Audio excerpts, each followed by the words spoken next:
Magandang araw po sa ating lahat at welcome pong muli sa aking YouTube channel. Hello po sa lahat ng ating manunood at maraming salamat sa patuloy na suporta. Today's episode ay magbibigay kami ng bitamina sa aming inahin na si Rosa, sa kanyang ika-108 days na pagbubuntis. 6 days na lang at expected na manganak itong alaga namin.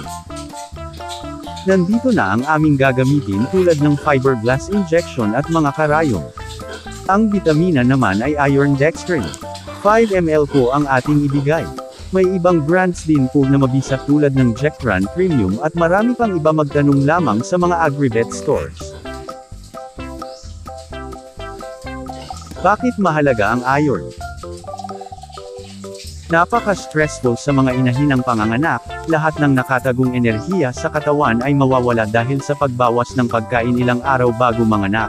Ang hirap at pagod sa paglabor at panganganak mismo, maraming tubig, dugo, at mga nutrients din ang mawawala. Para mapunuan at may pabaon tayong sapat na nutrients at lakas ay nagbibigay tayo ng bitamina na iron, para may handa natin siya sa araw ng panganganak. Maiiwasan din ang pagkakaroon ng anemia at nakakakuha din ng mga biik ng nasabing bitamina habang nasa loob pa, kaya mapapansin natin na mamula-mula at malulusog sila pagkalabas. Ihahanda na ang bitamina at kukuha lang tayo ng 5 ml. Kailan po ang tamang pagbibigay ng iron? Pinibigay po ito bago manganak ang inahin. May ibang mga nag-aalaga ay nagbibigay nito as early as 80 days more or less hanggang 109 days o bago manganak. Minsan inuulit pa ang pagbibigay, halimbawa pagka 80 days ang unang dose at sinusundan ng isa pa pagka 109 days. Sa pagbibigay ng mga gamot at bitamina ay ugaliin lang po natin na basahin ang label para sa karagdagang impormasyon at administration. May phobia na po itong alaga namin sa injection. Nagagalit kapag hinahawakan lang sa may leeg, baka injection na naman, pero wala tayong magagawa dahil talagang kailangan para sa kabutihan at sa mga piglets niya. Nagagalit na siya kahit hawakan mo lang ang batok, kahit sa ordinaryong araw ay nagagalit talaga siya.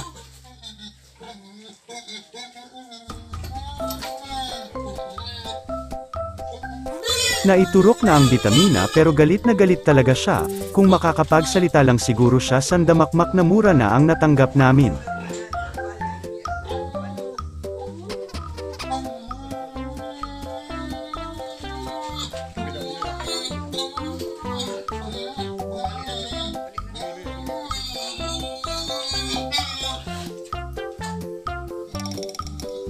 Nabali pa ang karayom dahil tumayo agad siya. Dahil di na magagamit ito sa susunod ay baka mas mahabang needle na ang gagamitin.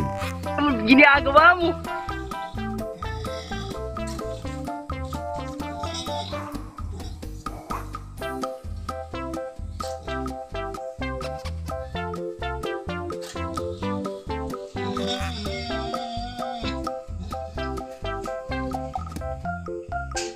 Ang inyong natunghayan ay based lamang po sa aming pamamaraan at experiences bilang backyard racer. Maaaring hindi angkop ang aming pamamaraan sa ibang mga nag-aalaga.